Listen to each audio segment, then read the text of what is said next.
Buenas noches, bienvenidos, gracias a todos por estar aquí. Es maravilloso ver esta sala repleta, lo que no me extraña porque desde que hubo las primeras noticias de que iba a suceder esta actividad en el Festival Eñe y aquí en el Instituto Cervantes, pues muchísima gente me comentó que deseaba estar hoy aquí. Vosotros tenéis el privilegio y los otros pues lo mirarán a través de una cámara, pero pues tenemos hoy un tema y dos figuras muy queridas y muy leídas. Así que muchísimas gracias a vosotros por acudir al Instituto Cervantes y al Festival Eñe. Y muchísimas gracias a los invitados. Como sabéis, el Festival Leña es una de las referencias culturales y literarias de la ciudad. Y el Instituto Cervantes, pues al tener aquí su sede central, está encantado de prestar apoyo a este festival, como también lo hace con Poemat, que es el Festival de Poesía, o con Getafe Negro, incluso con el Festival Literario de La Palma, porque para nosotros también es importante, aunque nuestra acción está centrada en el exterior, pues que haya un reflejo en la ciudad en la que habitamos. Así que simplemente decirles que muchísimas gracias por acompañarnos hoy. Es una noche muy especial y estoy convencido de que vamos a escuchar palabras, frases y pensamientos muy, muy interesantes con la moderación de Sergio del Molino, y aquí están, pues por supuesto, Héctor Abad, Facio Lince y Leila Guerriero. Así que muchísimas gracias, muchas gracias y vamos a disfrutar.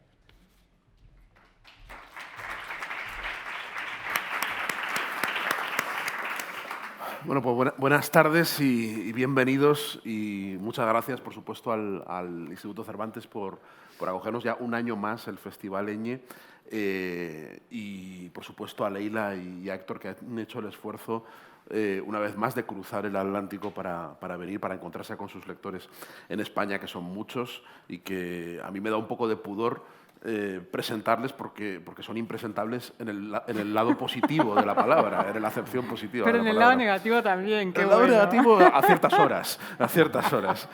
Entonces es un gusto. Llevo toda la semana con el festival, dirigiendo el festival, y llevo ante los medios defendiendo la idea de que la literatura está muy viva, de que frente a sus sucesivas muertes y que a veces no hacemos más que quejarnos, y los escritores somos unos grandes llorones y estamos siempre quejándonos de nuestra irrelevancia y de lo poco que nos quiere la sociedad y de lo que nos maltratan y de lo poco que importamos, pues ver esta sala llena, desde luego, contradice mucho, y creo que este festival es un momento idóneo y perfecto para demostrar justamente lo contrario, la vigencia y la vitalidad de la literatura, y sobre todo con dos nombres como Héctor y Leila, con quien vamos a mantener una conversación en la que al final, si queréis, os podéis unir luego y plantearle algunas cuestiones a ambos de lo que queráis, ¿no? Y compartir lo que queráis. Héctor Abad, Facio Lince, es un autor colombiano muy bien conocido, nacido en Medellín y bien, yo creo que muy apreciado en España por sobre todo el libro que más conocemos y que más hemos leído aquí es El olvido que seremos. Bueno, por supuesto tiene otras obras, por ejemplo, recuerdo La oculta, que era una novela de ambiente rural, que era maravillosa también. Y yo pensé en Héctor Abad para el festival, porque creo que representa mucho ese espíritu también fronterizo, y ese libro, El olvido que seremos en concreto, que creo que marcó un hito en muchos aspectos, es muy representativo del tipo de literatura fronteriza que yo defiendo en este festival y que resulta muy inclasificable. Sí, es una novela, claro que es una novela, tiene una estructura narrativa, cuenta una historia, pero no es una ficción, no es una autobiografía. O sí es una autobiografía, es una crónica. ¿Qué es? Es un libro muy difícil de encasillar, y son los libros que a mí me gustan y los libros que quiero reivindicar y poner en escena y llevar a escena en este festival. Por eso quería empezar preguntándole a Héctor, porque además sé que hace poco se ha terminado de rodar, no sé en qué proceso está ahora mismo, la adaptación cinematográfica de El olvido que seremos, ¿no? Que la ha dirigido Fernando Trueba, con guión de David Trueba también, y lo sé además porque me lo ha chivado David Trueba, es amigo, y me ha ido contando cosas, y quería que empezáramos hablando de de esa adaptación, de cómo lo has vivido, de cómo has vivido el proceso, porque sé que has estado involucrado en la adaptación, y cómo ha sido ver un libro tan personal, tan desgarrador para ti mismo, con el que cuesta mucho distanciarse, ver cómo lo han ido adaptando, convirtiéndolo en una obra también de un cineasta muy personal como Fernando Trueba, y cómo ha sido esa experiencia de ir viendo tus palabras desgajándose y convirtiéndose en imágenes. Bueno, gracias Sergio, gracias a ustedes por venir al Instituto Cervantes, por acogernos aquí en esta sala tan bonita. Pues mira Sergio, ese libro yo intenté escribirlo, ya que estamos hablando de fronteras, yo intenté escribirlo la primera vez en forma de ficción, en una novela mía de principios de siglo que se llama Angosta. Hay un personaje que es un médico que se llama el Dr. Burgos, que yo intenté figurarlo, modelarlo basado en mi padre. Aunque el personaje tiene su encanto en esa novela, yo nunca quedé satisfecho con ese personaje de ficción, ni con el nombre, ni con nada. Incluso antes, desde mi primera novela, que se llama Asuntos de un hidalgo disoluto, había un capítulo que no tenía nada que ver con un hidalgo disoluto, donde mataban también a un doctor, y mi editor de ese entonces, Mario Jursic, me dijo, este capítulo es una locura, quítalo. Entonces yo siempre intenté, bueno, empecé con la ficción. Un visionario. Después, finalmente, creo que encontré el tono más periodístico, pero digamos que un poco con 3 lecciones, con la de García Márquez, de Crónica de una muerte anunciada. Desde el principio se sabe que van a matar al protagonista y no importa. Pero también con Primo Levi, como que se podía escribir una novela sin ficción, como es Si esto es un hombre, y con Natalia Ginsburg, que se podía también escribir un libro en el léxico de mi casa, en el léxico familiar, en el español de mi casa, lo más sencillo posible. Bueno, después de eso, para seguir con las fronteras, mi hija Daniela hizo un documental, que es ya otro género, de hecho, se creo llama que con Carta a una sombra. Sí. Con la última edición se podía en la edición de Alfaguara ¿verdad? hay un código QR. Que se puede bajar. Y hubo un productor en Colombia que me dijo, no, ahora hagamos una película de ficción. Y yo le escribí a Fernando Trueba y él me dijo, no, me encanta tu libro, pero no se puede hacer, no soy capaz de hacerlo. Y yo, bueno, lástima, no, pero yo quería que él le hiciera.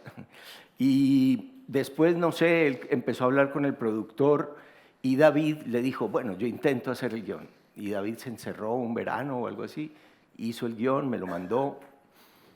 Mi única intervención era aprobar o no aprobar el guión, lo aprobé, me gustó mucho. Sugerí también en una carta que había un actor calvo que se me parecía a mi papá, que es Javier Cámara, y lo escogieron y ya, lo rodaron en Medellín. Todos los otros actores son colombianos y digamos que vuelve a la ficción. El libro que intentó, bueno, que partió de una experiencia personal, que intenté escribir en ficción, que escribí en no ficción, que hicieron un documental, vuelve a la ficción.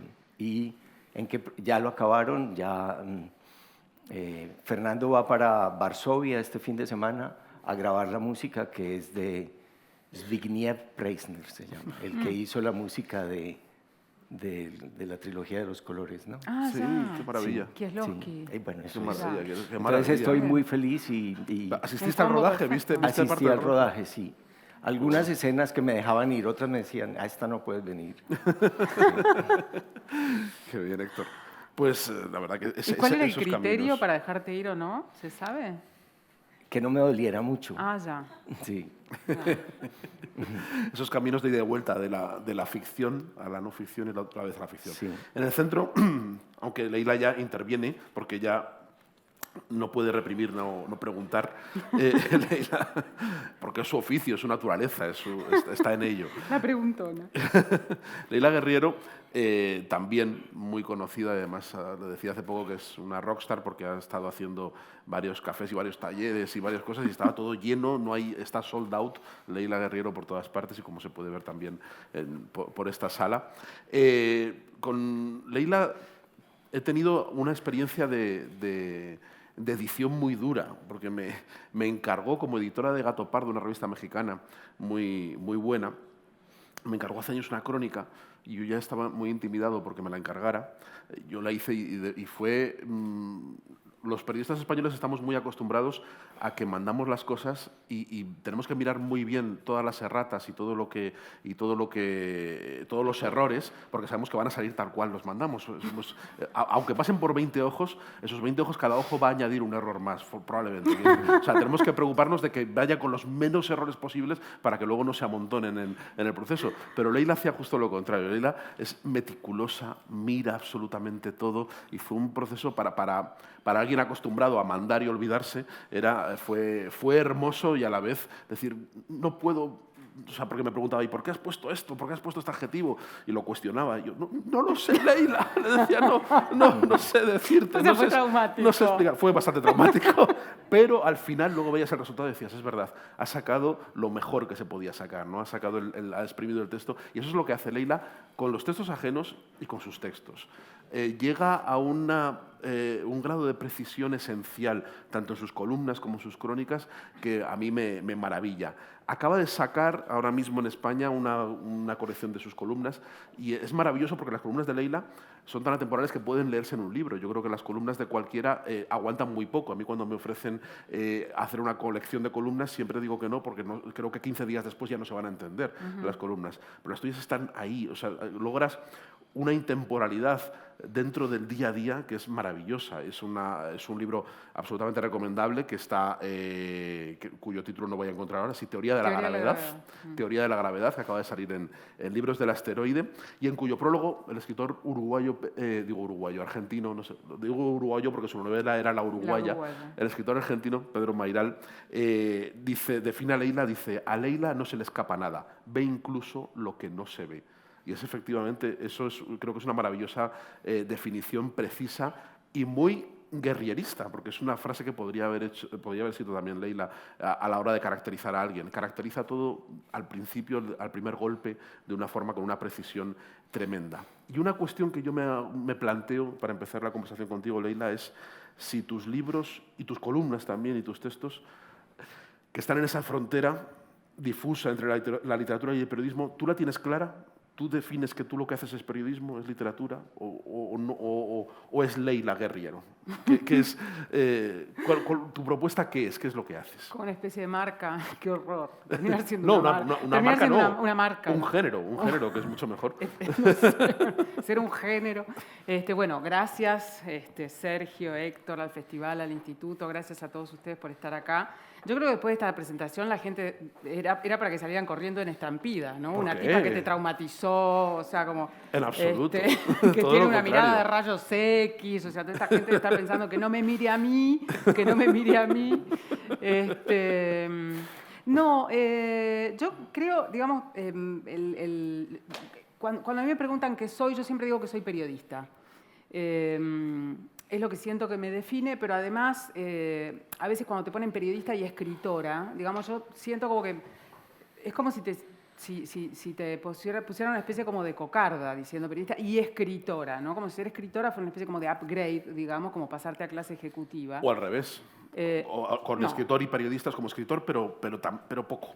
Escritor, pero poco. ¿No? Sí, no sé, puede ser, pero yo creo que digamos, siempre trabajo salvo muy pocas excepciones, con materia prima real. O sea, todo mi material proviene de una caja de herramientas que es la realidad. Y la imaginación sí está puesta al servicio de los recursos narrativos, de ver cómo puedo hacer para llevar a un lector con una descripción de algo, qué sé yo, muy abstracto, como puede ser un sentimiento, o muy complicado de definir, como puede ser la emoción que transmite un bailarín, o la forma en que un tipo toca el piano en el Teatro Colón. ¿Cómo puedo hacer para transmitirle a ese lector cosas como, no sé, uno es un poco como una especie de pararrayos, ¿no? Como que recibís la cosa y suena un poco ayurvédico esto, pero bueno, lo siento mucho. Entonces digo, el recurso está puesto al servicio de eso, de transmitir la euforia, la pena, la tristeza, la maravilla, el éxtasis, la gracia, la anunciación, bla, bla, bla, bla, bla. Pero la verdad es que para mí el límite está puesto o por lo menos para mí, yo me tengo la rienda muy corta con eso, está en que nada de lo que yo cuento lo puedo inventar. Puedo reconstruirlo, digo, los periodistas vivimos contando cosas que no vimos. De hecho, entrevistamos a gente y confiamos en un poco la memoria evocativa de esa gente. Digo, si yo hiciera un perfil tuyo o tuyo, los entrevistaría y me contarían su infancia y todo. Y la memoria es una máquina de editar y de deformar cosas. Por eso, además del protagonista de un perfil, uno hace entrevistas con otra gente para constatar o contrastar o contradecir ese relato del protagonista. Entonces, yo por lo menos ese límite lo tengo claro. Y siento que cuando los periodistas de alguna forma traspasamos esa frontera y nos vamos al invento, pasan cosas serias, como pasó con el periodista alemán de Der Spiegel, que se inventó el 75% de las notas, y el tipo acabó con el prestigio de la revista, acabó con su propia carrera periodística. Entonces digo, no da lo mismo, me parece. Hay un problema en presentar algo que no es ficción, que es ficción como si fuera una no ficción completa, ¿no? No sé, eso creo.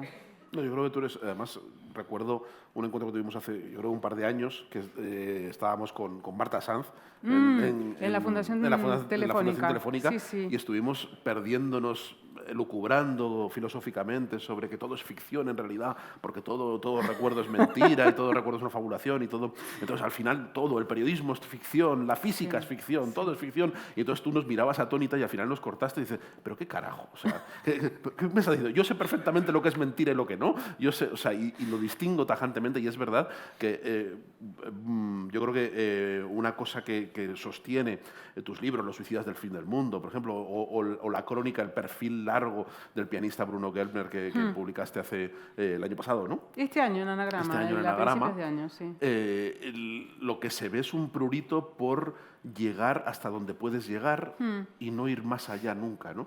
Pero yo no sé cómo resistes esa tentación de dar salto al vacío. Y luego te lo pregunto también a ti, Héctor, sobre todo porque tú has trabajado con un material muy sensible y muy íntimo, ¿no? Y en ese sentido, ¿cómo resistes ese prurito de decir, bueno, hasta aquí he llegado, no sé nada más y no puedo contar nada más, aunque puedo imaginarlo, porque, claro, tú puedes imaginar lo que le está sucediendo en el interior de la cabeza a alguien o en la parte de la vida que no has visto.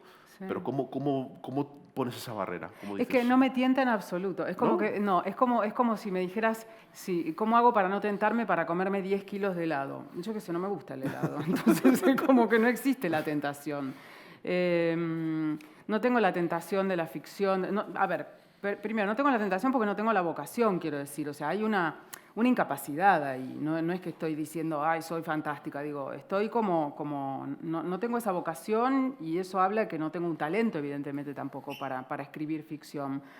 Si yo quiero hacer un monólogo interior de una persona a la que entrevisto, que los he hecho, no tengo otra cosa que hacer más complicada que averiguar qué es lo que piensa esa persona, entrevistarla hasta que el otro no soporte más mi presencia, digamos, y yo averigüe absolutamente todo, y entonces sí pueda poner en su cabeza pensamientos y maneras porque los he averiguado. Y si alguna vez hago alguna especulación, que sí las hago, siempre me preocupo de que quede claro en el texto que eso es una especulación, con un potencial. Esto podría haber sido de tal manera, quizás haya sido de tal manera, digamos, pero a mí sí me importa que el lector tenga claro que lo que está leyendo es, dentro de mis capacidades, que pueden ser muy limitadas, lo que yo he tratado de averiguar, digamos. A ver, a mí esto que podría parecer un corset, que es el periodismo, al contrario, me hace sentir más libre. Yo cuanto más trabajo de campo hago, cuanto más reporteo, cuantas más veces veo a una persona, siento que a la hora de escribir los recursos narrativos vienen de una manera mucho más natural. Si yo estoy muy insegura acerca de la vida o las vidas de unas personas, es muy, me siento casi mutilada ante la posibilidad de poner una metáfora. Siento que estoy haciendo inferencias irresponsables, digamos. Entonces me quedo como paralizada ante los recursos. Me pasa poco, porque la verdad es que soy bastante hincha, digamos. O sea, voy a ver a la gente una y otra vez. Más que entrevistados parecen víctimas, digamos. Eso lo dices tú, no lo digo yo. Es decir, que luego me dices que te creo mala fama. Es verdad, es verdad. Héctor, en tu caso, sobre todo con el olvido que seremos, tratas con un material altamente sensible, porque Leila evidentemente intenta sacarse a sí misma de la historia e intentar entender al otro, ¿no? y ser invisible en buena medida, aunque utilice la primera persona, pero es una primera persona que tiene ese don de la invisibilidad. En tu caso hay una implicación clarísima, directa, brutal, que emociona. ¿Y cómo te planteas ese acercamiento a la historia de tu familia, a la historia del asesinato de tu padre, y cómo trabajas ese material desde la distancia, como hay que trabajarlo, ¿no? Con la técnica narrativa y con la disposición? ¿Cómo lo haces? Bueno, voy a intentar retomar desde algo que estaba diciendo Leila y de su técnica. Yo también separo muy bien, no la verdad, no digamos la verdad, que no sé si existe, pero lo que sí existe con seguridad es la mentira.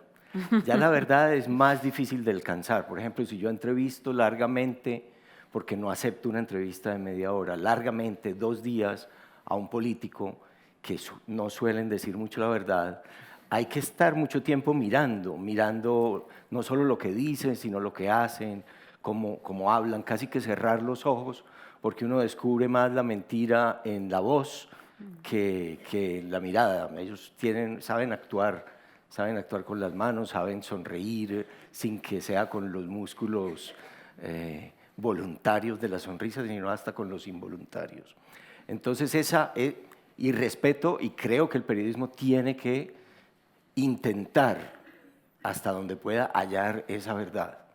Ahora, una vez tuve también la experiencia, se me metió en la cabeza escribir la biografía de un pintor colombiano, de Fernando Botero, y empecé a hacer muchas entrevistas a él y a otras personas. Y un límite que tuve, que es un límite ya de otro tipo, es, pero es que este señor está vivo, este otro que tiene mucho que ver, o esta otra que tiene mucho que ver con él, están vivos y yo no lo puedo contar. Porque si lo cuento, estoy invadiendo unos espacios de intimidad tan íntima que voy a ser muy mala persona. Y si no lo cuento, voy a ser muy mal biógrafo. Entonces, ahí preferí renunciar para no ser ni mal biógrafo ni mala persona. En el caso del olvido que seremos, mi precaución fue, yo escribí esto con mi memoria, no investigué nada, con mi memoria, que ahora no sé cuál de los dos dijo que la memoria es una máquina de editar, uno de los dos, lo dijiste tú, creo, bueno, y es una máquina de olvidar también. Yo lo escribí pensando que lo que recordaba era verdad. Claro, el recuerdo puede estar equivocado, pero fiel a lo que me decía mi memoria. Y había un problema de intimidades, como en el caso de Botero. Entonces, ¿qué hice yo? Yo me iba para la China, que me habían invitado en un diciembre, y mi familia se junta toda en diciembre. Pues les dejé el manuscrito y les dije, aquí hay cosas muy íntimas de la familia, ustedes me pueden decir si no publico el libro, si no les parece, si tengo que quitar algo que no les parezca. Y ya, y yo me fui para la China y volví en enero. Y en enero, pues lo que encontré fue una familia muy conmovida, que lloraba mucho, que no quería cambiar nada, que no sabía ciertos aspectos de la vida privada de mi papá, pero que no querían que yo los quitara. Y que lo que me dijeron fue, sí, pero mira, tu memoria sí es horriblemente mala. Mira lo que pasó aquí, estos son los detalles. Y en realidad yo no escribí el libro, no lo escribí yo solo. En buena medida lo escribieron mis hermanas, mi mamá, los amigos de mi padre, los alumnos de mi padre. Yo finjo tener buena memoria, pero en realidad toda la memoria está corregida. Fíjate que es muy interesante que aceptes las correcciones de la memoria ajena, que es algo que yo, por ejemplo, me he negado a veces. Es que si tú supieras cómo es mi memoria.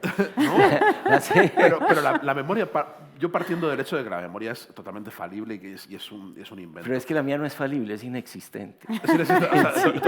No podías llenar páginas con ella, ¿no? Sí, yo nunca sé muy bien si estoy inventando inventando, no. No, Nunca, claro, no, nunca. pero yo... Por eso no me conviene hacer periodismo después de mucho tiempo. Tiene que Ya, ser claro, en el al momento, porque después automático. automático, sí.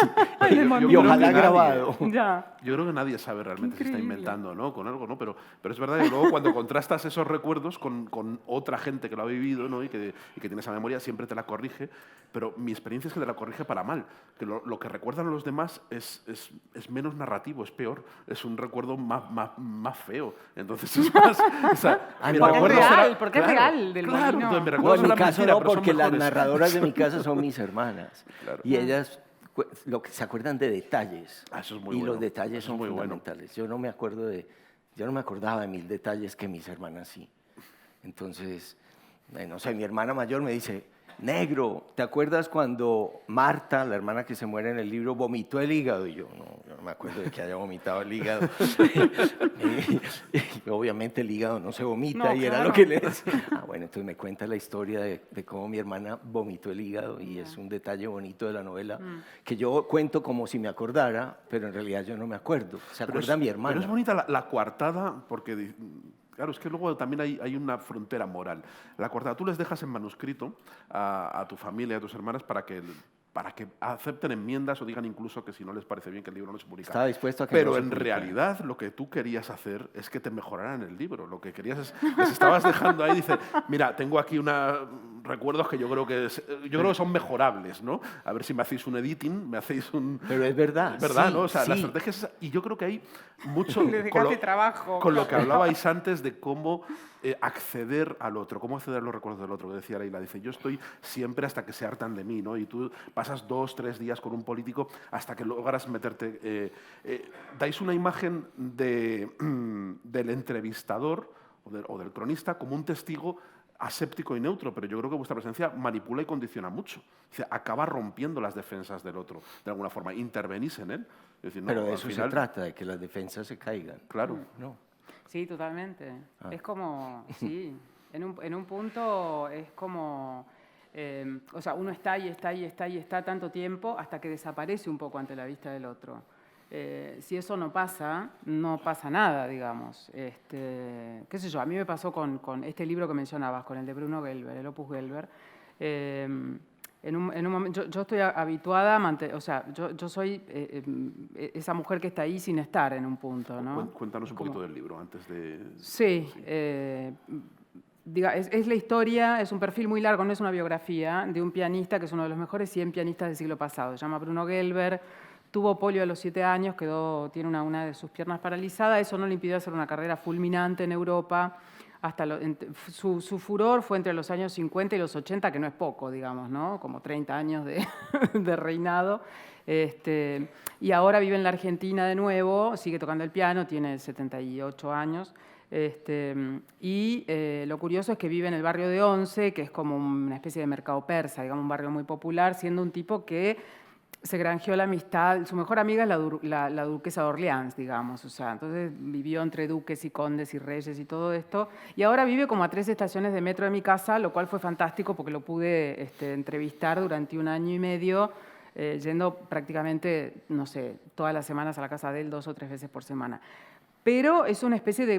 Tiene 78 años y es un perverso polimorfo, digamos. O sea, es una persona que tiene un morbo por conocer al que tiene delante, que es un morbo que uno puede ver en los adolescentes o los niños, digamos. Viste que los niños preguntan cosas como muy soeces y como les gusta la chanchada, digamos, ¿no?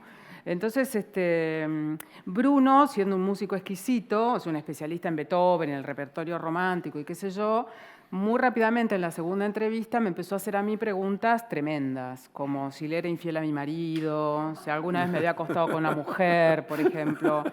Y yo al principio me quedaba helada, porque decía, esto va a ser así todo el tiempo. Digo, yo en general no... Hombre, en justa correspondencia, diría él, claro. Claro, bueno, era como justo, digamos, ¿no? Como, o sea, en realidad él esperaba mi respuesta y después le restaba toda importancia a la respuesta que yo le daba y él empezaba a hablar de lo que él pensaba acerca de los celos, la infidelidad y qué sé yo.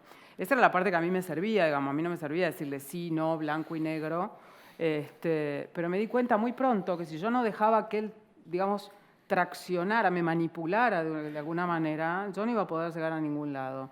Y fue una especie de cambio de roles bastante traumático para mí, que estoy más habituada a mantener una distancia prudente, pero por supuesto que hay una especie como de magnetismo, de seducción, a veces una seducción que implica rechazo también, no siempre uno, ¿no? Como digo, con un político puede pasar eso, que hay como una seducción, pero uno sabe que en el fondo el otro que está enfrente nunca sería amigo de uno, digamos, ni uno de él. Pero me parece que yo creo que en ese punto se parece un poquito como al psicoanálisis, es el arte de estar sin estar, digamos, ¿no? Como siendo un poco una materia opaca, transparente, sin brillo. Y a veces, como pasa en el caso de Bruno Gelber, bueno, te obligan de alguna forma a salir a la luz, pero aún así yo siempre me ocupaba de que la historia que importara fuera la historia de él, digamos, ¿no? Pero sí, hacer una entrevista es un poco me imagino como torear, qué sé yo, como tentar al otro a que salga al ruedo, ¿no? Como que no se quede ahí escondido, y como dice Héctor, si la defensa no baja, si el otro sale temeroso, qué sé yo, si no encara, nunca pasa nada del orden de lo genuino, no de la verdad, de lo genuino. Uno no llega a una especie como de verdad psíquica, podríamos llamar, como del otro, cuando uno hace un perfil quizás, ¿no? Entonces, ¿te ha pasado alguna vez que no has llegado a romper esa defensa en alguien? ¿Que no he llegado? A romper esa defensa, a penetrar la coraza, sobre todo de un político que parece que tienen las mayores corazas porque están ya muy bregados. Sí, sí ha pasado, pero lo malo del periodismo, o lo bueno, es que tú tienes que publicarlo, porque lo están esperando en el periódico. Entonces, y eso me pasa también con los artículos cada semana. Yo sé que el viernes a las 12 del día yo tengo que mandar mi artículo para el domingo. Me guste o no me guste, esté satisfecho o no. Y con un personaje, si le hice un perfil, también me toca. Y es una tragedia. Yo nunca he publicado un libro que no me guste, un libro, digamos, de literatura. Y tengo montones de abortos guardados, congelados. Pero en el periodismo, si uno está vinculado a un periódico y esperan, pues es horrible, no sale bien. Y es lo bonito también del periodismo, porque uno tiene que tener la humildad de que salga algo a medias, porque no lograste vencer esa. Claro que si alguien empieza a hacer preguntas íntimas, lo bueno es que uno entonces también va a poderlas hacer. Sí, claro, es como un permiso, por sí, supuesto. sí, es un permiso para meterse más, totalmente, más adentro. Sí. Yo quería aprovechar que tengo a estas dos miradas privilegiadas que habéis aterrizado en un momento interesante para España. ¿Cómo seguís España desde el otro lado del mar, y cómo habéis encontrado el país, que lo conocéis bien y viajáis a menudo? ¿Cómo lo encontráis? No me miréis con miedo, que tenéis absoluta libertad para contarlo. No prometo que no os van a quitar el visado ni nada de eso. Podéis hablar con absoluta libertad. No tengo visado, pero... Pues mañana voy para Barcelona y me preguntaba yo, ¿y si allá me preguntan? Entonces, lo que voy a decir mañana en Barcelona, si me preguntan, es que lo imperdonable es que los catalanes hayan fortalecido a la extrema derecha, que eso es lo que me parece un daño inmenso del nacionalismo pijo de allá, poner el nacionalismo del resto de España como tercer país, como tercer partido. Me parece que eso es lo único que van a obtener o que han obtenido hasta ahora. Me parece un desastre. ¿Cómo has visto? Yo, como lo veo, bueno, es muy curioso, porque yo vengo saltando de conflicto en conflicto. Llegué el 13 de octubre a Chile y el viernes siguiente a Bolivia. Era otro. No, me quedé, estaba. Claro, bueno, más o menos. Yo no sé, es como esa cosa de David Lynch, el fuego camina a mi lado. Bueno, esto es el conflicto camina a mi lado. Es como voy cayendo a lugares así. Yo voy a Barcelona también la semana que viene. Espero poder llegar, digo, porque ahora como que claro. No sé, hay trenes cortados, no sé. Entonces estuve en Chile, bueno, llegué el 13, pero era un domingo, y el viernes de esa semana el país era otro. Era habían quemado la mitad de la ciudad de Santiago, y esta cosa sigue, digamos, ¿no? Después de eso Me fui el 26 de Chile, que salí no sé cómo del aeropuerto, y llegué el 27 a la Argentina, elecciones presidenciales. Al otro día me fui a Uruguay, donde había habido elecciones el día anterior, y la noticia era que va a ganar la derecha en Uruguay. Van a hacer una coalición de derechas. O sea, fuiste a Uruguay y hubo noticia en Uruguay donde no hay noticias nunca. Exacto. Bueno, no digamos eso, pobres amigos uruguayos que son adorables. Pero la suerte, yo quisiera Pero vivir la en un país derecha que no hay uruguaya noticias. es más o menos como el Partido Socialista Español. Bueno, mira, no sé, porque en la votación se votaba un plebiscito, en la votación uruguaya, que se llamaba Vivir sin miedo, en el cual la gente votaba si sacar o no a los militares a la calle. Y el plebiscito no ganó, pero sacó el 48%. Los que sí quieren sacar. Los que sí quieren sacar a los militares a la calle ganó con el 48%. Entonces, digo, no sé si están... Bueno. Y luego vengo aquí y llego el domingo de elecciones y me encuentro con con esta especie como de cuatriplicación de lo de Vox. ¿Qué puedo decirte? No sé, me alarma, me parece un espanto, pero y no sé si puedo hacer una lectura global de todo eso. Me parece que el mundo se está yendo al cuerno, gente, o sea, me parece, no sé, a los botes, es todo lo que se me ocurre decir.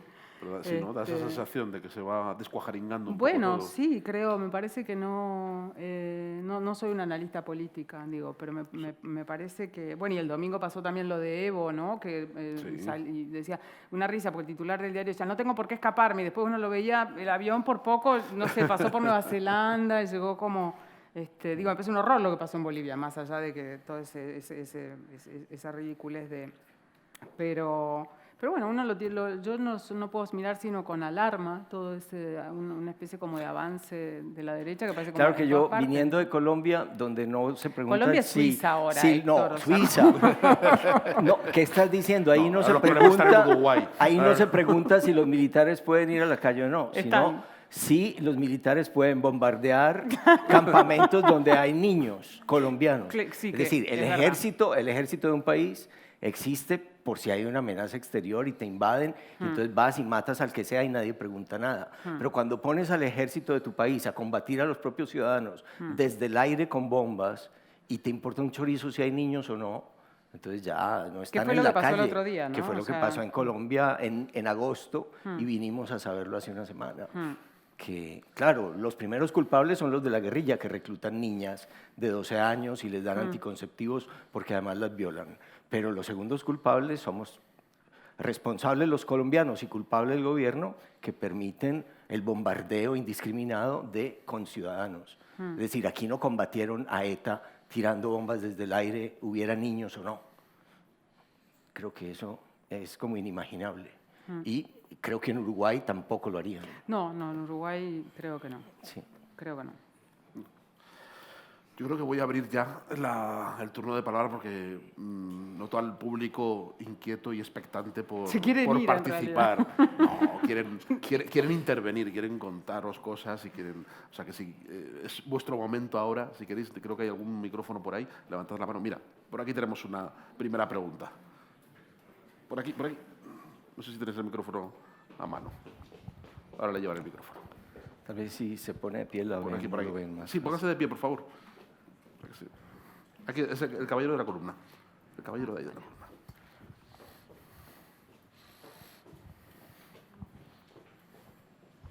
Hola, buenas tardes.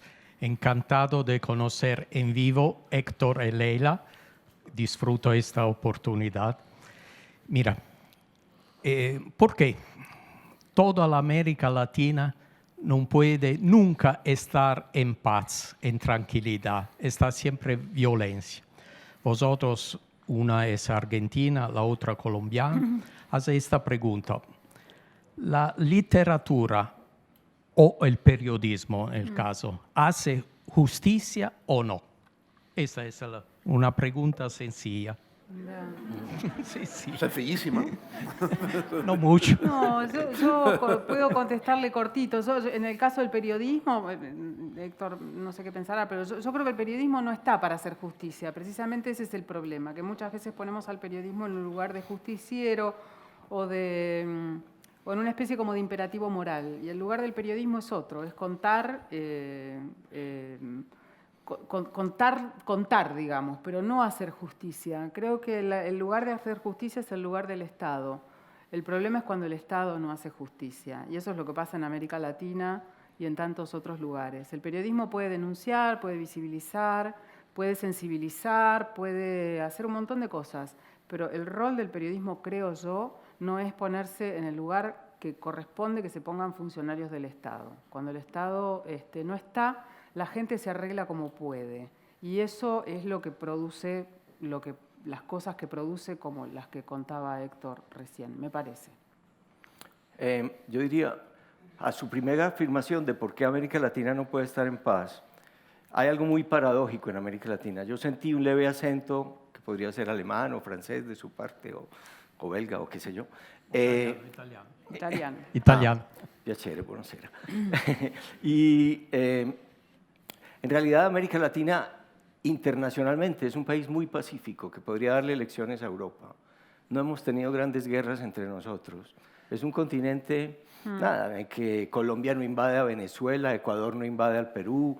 Hubo unas guerras hace mucho tiempo, pero en el siglo XX, en que en España y en toda Europa eran grandes carnicerías, nosotros esas carnicerías no las tenemos. Y parte de la violencia que tenemos es porque precisamente no vigilamos las fronteras, porque nunca nos van a invadir los vecinos. Entonces en las fronteras se instalan los narcos, los contrabandistas, los bandidos, porque no hay Estado. Hablo sobre todo de Colombia. Entonces, ¿por qué? Porque nunca hemos tenido que cuidar las fronteras de nadie, estamos tranquilos. Y no las cuidamos de nosotros mismos y eso se vuelve espantoso. Y sobre si la literatura puede hacer justicia. Lo que yo pienso, en mi caso, en lo literario, no en lo periodístico, lo que yo pienso es que contar la verdad es un tipo de justicia. Y es el tipo de justicia que a mí más me interesa. A mí no me interesa mucho la justicia de las cárceles, del ahorcado, ni de la venganza. Pero la justicia de dejar un testimonio y de poner por lo menos lo que yo creo que es la verdad y oponerla a la mentira de los otros es una manera por lo menos de hacer cierto tipo de justicia. Contar la verdad en mi caso, decir lo que pasó en mi caso, contar lo que pasó es un tipo de justicia. Porque muchas veces los que disparan son grandes mentirosos y se justifican ellos tratan de justificar siempre sus acciones espantosas, diciendo que tal era tal, que este era un comunista, que este era un secuestrador, que este se lo merecía, que este estaba pervirtiendo. Entonces, oponerse a esas mentiras es muy importante en la literatura y creo que contar la verdad es la única justicia que puede perseguir la escritura. Muchas gracias. Sí, antes de pasar a la siguiente pregunta, relacionado con esto, chicas al fondo. ahora doy pasos. Una preguntita que os quería hacer, que es, ¿creéis que hay una visión, y lo estaba pensando al escucharos ahora, una visión muy caricaturizada de lo que es Latinoamérica desde España? Y ya incluso la mera formulación de que yo creo que haya una visión de Latinoamérica desde España ya no es una caricatura. ¿Percibís que hay una visión muy reducida de la realidad latinoamericana desde España? ¿O os llega? Pues es que a veces somos caricaturescos. Ahora decía que no ha habido guerras, pero una vez hubo una guerra por un partido de fútbol. Sí, bueno, claro, entonces, en Honduras. Sí. Pero fue muy breve, eso fue muy claro. breve. Entonces, Sí. pues nos lo merecemos muchas veces. Que va. No, sí, yo creo que hay un poquito de una mirada así como de que todo lo que viene de América Latina es como... Y los latinoamericanos a veces nos encargamos como de poner el acento en eso. A mí me resulta muy molesto. Digamos, por otra parte, a mí no me parece que esto como Latinoamérica. Somos muy disímiles, ¿no? Como... Yo si tuviera que pensar, digo, yo me siento latinoamericana, claro, pero como del cono sur, digamos. Uno no tiene... Digo, somos muy diversos, igual que cuando dicen la literatura latinoamericana. Yo qué sé qué es eso, o sea, no... entonces, y a veces sí, digo, y ahora me acuerdo de una vez en un suplemento de un diario de España que hicieron una nota sobre el periodismo narrativo latinoamericano. Y en la tapa, o sea, eran todos cronistas hablando de las crónicas que hacían, todos, la mayoría, digo, si uno investiga sus obras, hacen crónicas urbanas, digamos, como, o del margen o no del margen, pero son todos más urbanitas, digamos, muy poca crónica como del interior y eso. Y en la portada del suplemento había una señora boliviana con un bombín y una llama. Y yo decía, ¿por qué tiene que ver esto con la con lo que está A eso me contando? refería, claro. Entonces sí, creo que a veces hay un poco esa mirada un poco reduccionista, ¿no? Sí, Que un tenemos poco que cumplir con el... folclorista Sí, como tenemos que ser o Frida Kahlo o que todo bien, todo el respeto a Frida Kahlo, pero sí, digo, y a veces siento que también contribuimos un poquito con eso. A mí me encanta criticar esa mirada española en las columnas. Y está muy bien criticada, además, yo creo. No sé quién estaba. ¿Sí? ¿Este caballero, por ejemplo? Un micrófono. Le traigo un micrófono ahora, un momentito. Sí. Sí, pero sobre todo por la gente de atrás. Si no le... Buenas tardes. Por lo que le he oído decir, le preocupa la subida de Vox en España. ¿Es que le preocupa más Vox que los separatistas? Porque Vox no ha quemado ninguna ciudad como está ardiendo Barcelona, ni ha invadido aeropuertos, ni ha cortado carreteras, ni ha hecho barbaridades. A mí, desde luego, me preocupan más los separatistas que Vox. No sé a ustedes cómo lo ven.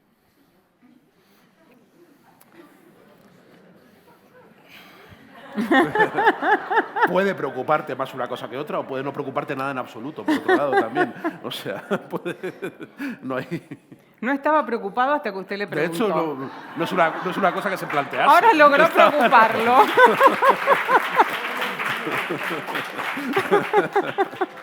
No, Pobre lo que Héctor.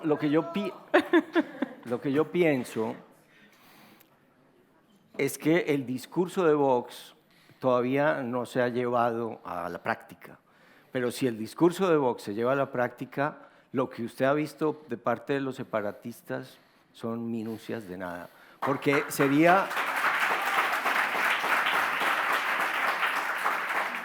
sería la destrucción de una idea de Europa, una destrucción... No sé.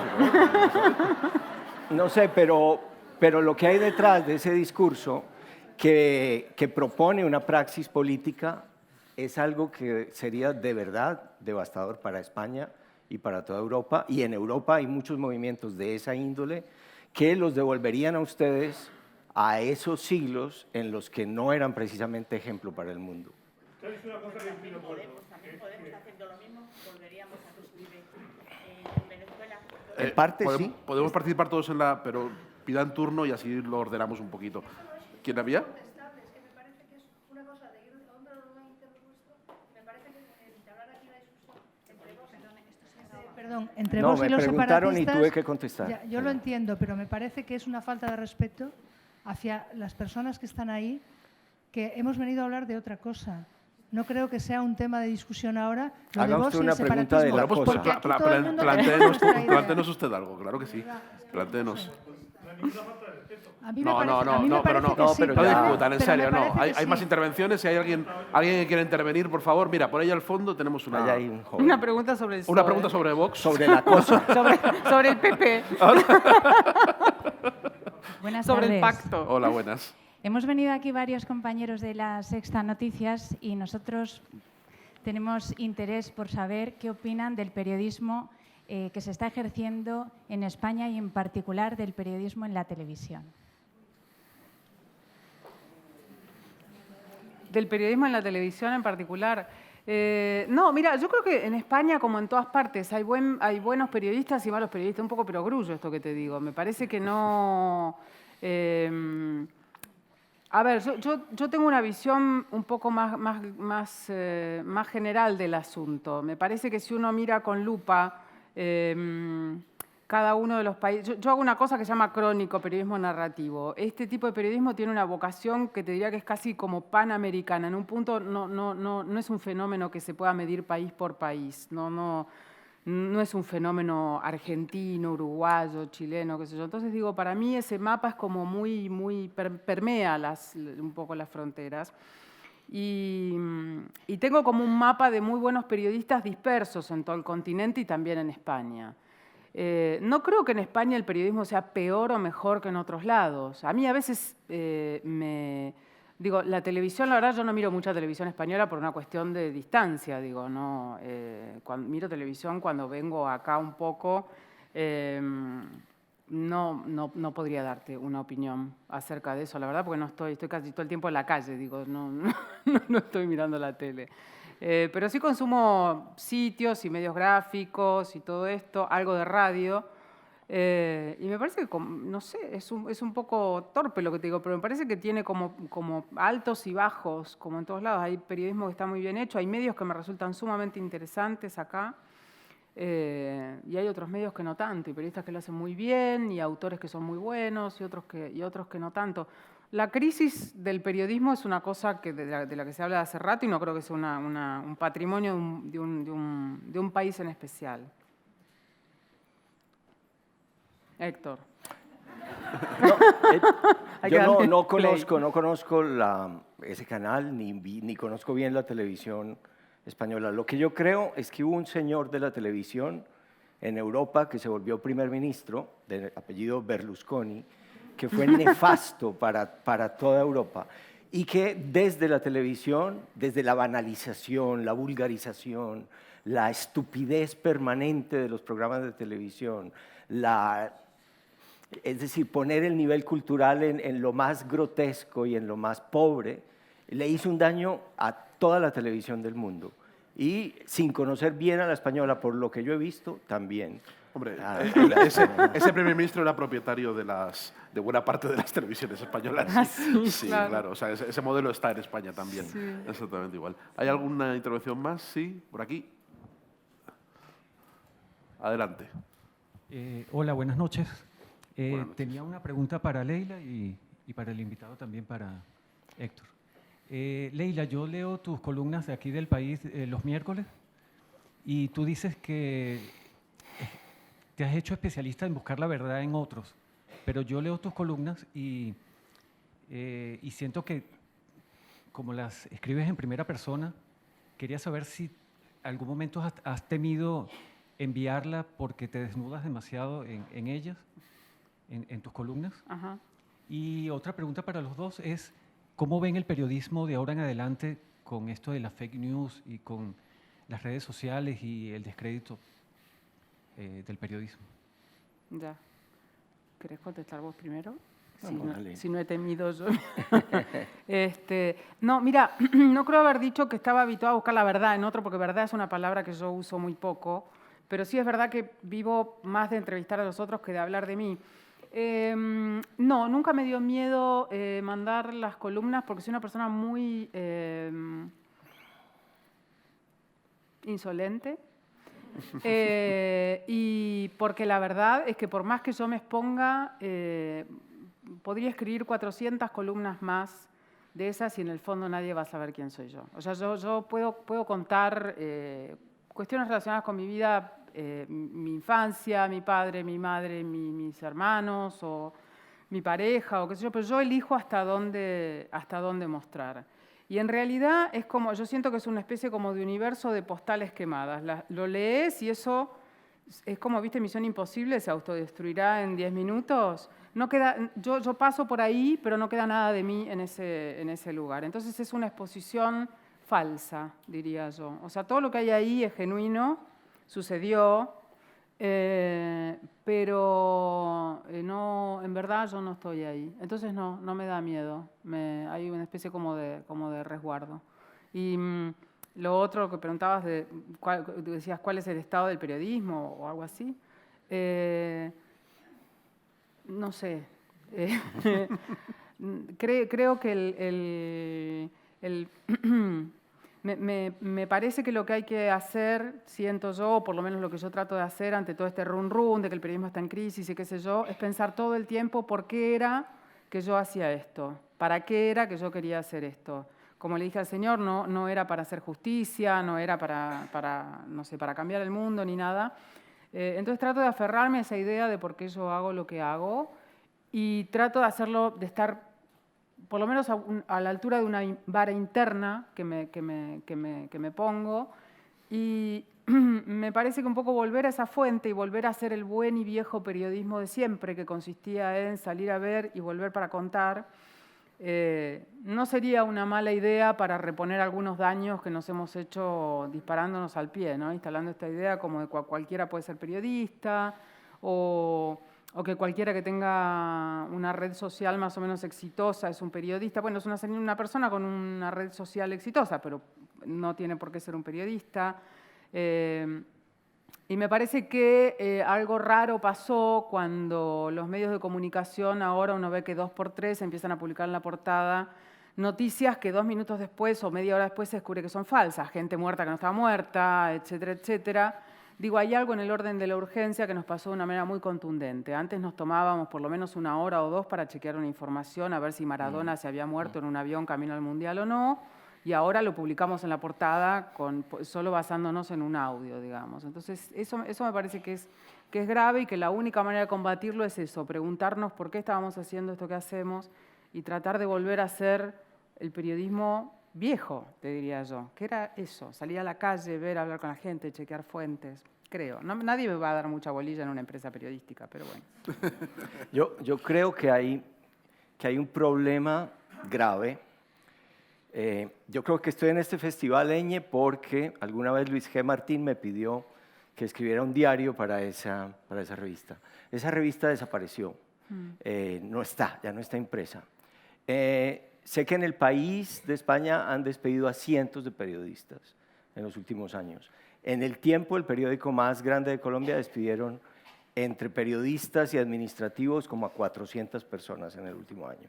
En la revista Semana, que es la más importante de Colombia, han despedido mucha gente.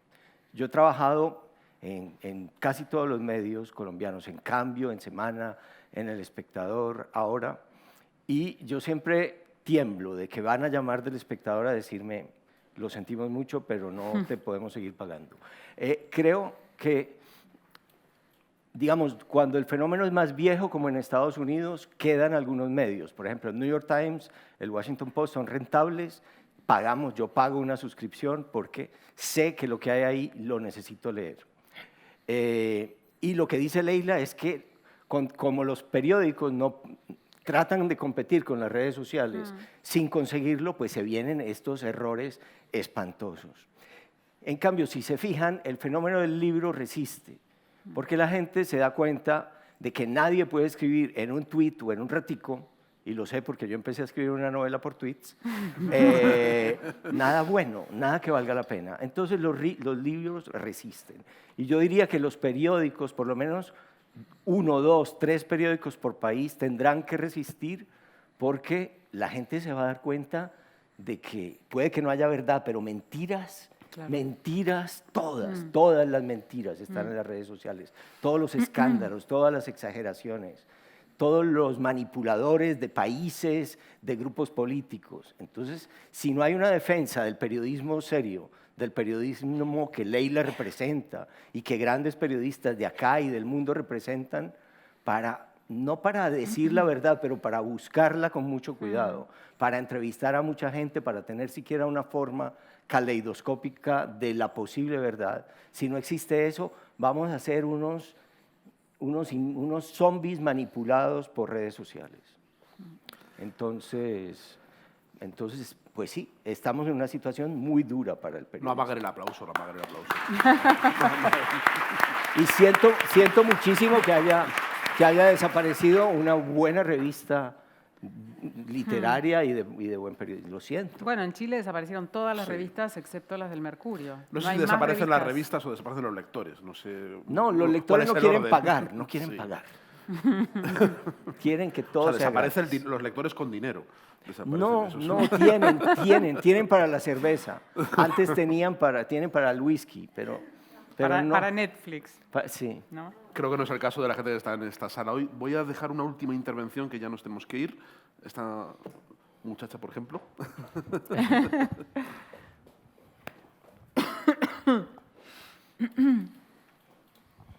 Hola, buenas noches. La pregunta es para Héctor.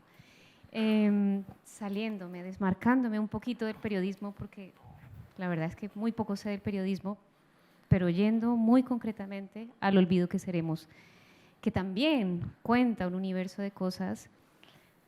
Quería preguntarte, ¿cómo lograste construir la historia bien de tu papá, de don Héctor Abad, de tu familia? Pero es que, tal vez para mí, no sé, en otros casos, el olvido que seremos es también la historia reciente de Colombia. y das buena cuenta de todo a través del recorrido. Entonces creo que eso es lo que me conmovió profundamente. No solo la historia de tu papá y de tu familia y de todo lo que ha pasado, sino los muchos acontecimientos que tú narras del país, que además iban de la mano los unos con, o sea, toda la situación terrible que hemos tenido y tu familia. Entonces, no sé si es una pregunta sobre la arquitectura de la historia o cómo pensaste llevar de la mano las dos cosas. Es simplemente eso. Y gracias y qué alegría que estés acá. Bueno, mi gran problema literario y casi que vital era Corín Tellado. Era ¿cómo hago yo para no ser Corín Tellado? ¿Cómo hago yo para hablar de un personaje bueno y al que quiero mucho sin que sea ridículo, sin que sea una sensiblería espantosa? ¿Y cómo hago yo para hablar de ese personaje que ya no vive, pero que quiero convertir en personaje para que se recuerde? ¿Y cómo hago para contárselo, otra vez Corín Tellado, a las dos personas que yo más quiero, que eran mi hija y mi hijo?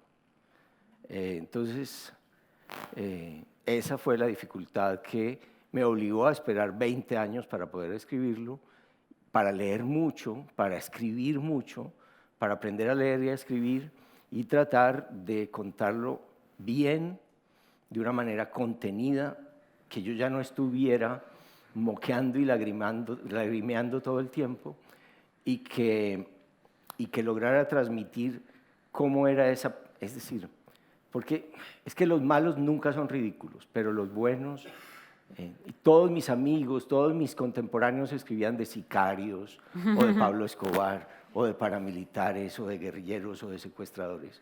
¿Cómo hago yo para no ser ridículo hablando de una persona que era buena privadamente y buena en la vida pública? Entonces, mi respuesta es de Corín Tellado.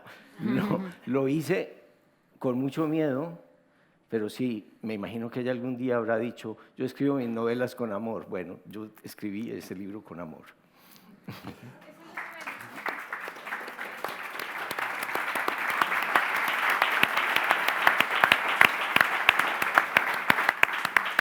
Muy brevemente, por favor. Solamente decir esto, para mí también es la historia de Colombia y eso es maravilloso porque para eso está el universo de periódicos, noticias amarillistas, no amarillistas, pero en un libro en donde cuentas eso, también contaste la historia de Colombia. Bueno, yo ese libro se lo he prestado a muchas personas de este país, a quienes quiero muchísimo y me han comprendido más. Entonces, pues bueno, a lo mejor, no sé, egoístamente me ha servido tu libro para que me puedan comprender. Así que, bueno. Bueno, yo creo que lo que sucede también, aparte de que efectivamente creo que el libro cuenta la historia de Colombia, es cuando te encuentras con una narración como las de Leila y como las de Héctor, con esa capacidad de llevar de lo individual, de una historia aparentemente mínima o completamente ajena a nosotros, pero que nos está contando a nosotros, que nos afecta. Y creo que tanto los libros de Leila como los de Héctor tienen la virtud de importarnos mucho, de sentir que nos están contando algo que tiene que ver con nosotros íntimamente. Más allá del país, más allá de puedes no conocer Colombia y el olvido que seremos te está contando algo también de España, también de tu país, también de tu mundo, también de tu ciudad. Y creo que esa es la enorme virtud, esa forma de trasladar de lo infinitamente particular a lo infinitamente universal que tenéis Héctor y Leila, y que ha sido un lujo de verdad teneros aquí, es un placer y que se hace siempre corto, pero creo que nos vamos a ir viendo a lo largo del Festival Eñe y a ustedes agradecerles por haber venido y de verdad que espero que hayan disfrutado. Muchas gracias. Gracias.